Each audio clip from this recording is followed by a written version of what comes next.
L'idée de créer Mental Concept est de permettre à tous de développer ses habiletés mentales, et ceci quel que soit le niveau d'expertise. C'est un domaine sans fin, ici captivant. Ce fut d'autant plus aisé que je suis issu du milieu du sport et que j'ai fait des études de psychologie post-bac, puis un DESS quelques années plus tard. Apprendre, explorer, comprendre, puis transmettre. L'ensemble des athlètes, des journalistes spécialisés, des entraîneurs, des cadres fédéraux s'accordent à dire que la part du mental en phase de compétition est à peu près de 80%. La technique, la stratégie, le physique, le mental sont les 4 secteurs de la performance.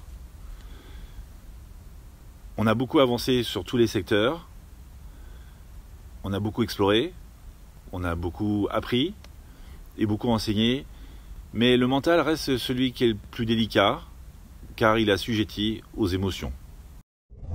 L'être d'abord, l'athlète ensuite. C'est dans cet ordre-là qu'il faut organiser l'approche psychologique du sport. Donc il faut comprendre,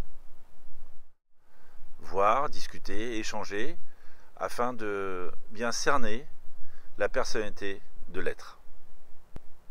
Alors le fait que je sois issu du milieu du sport, plus ses connaissances psychologiques, me permettent de voir le sport dans toute sa globalité. D'autant plus qu'à l'INSEP, j'ai présenté un mémoire sur l'évolution des méthodes françaises d'entraînement au XXe siècle.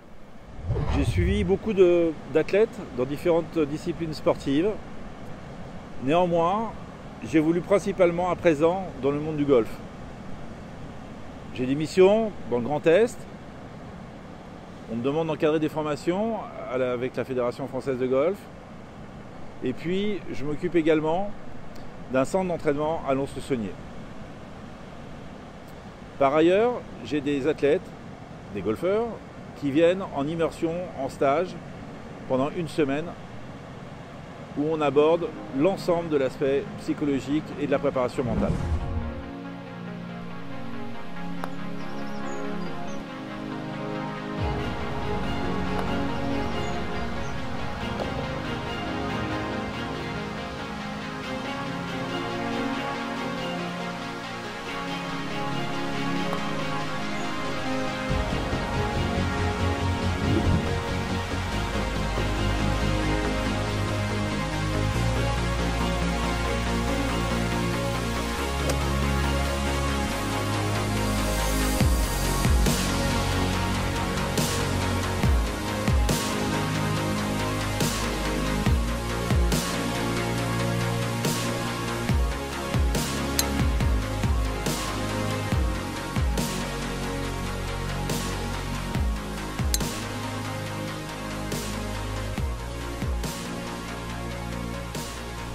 Le mental est un secteur de la performance à développer, à renforcer, comme les autres, afin d'aller plus vite, plus haut et plus fort.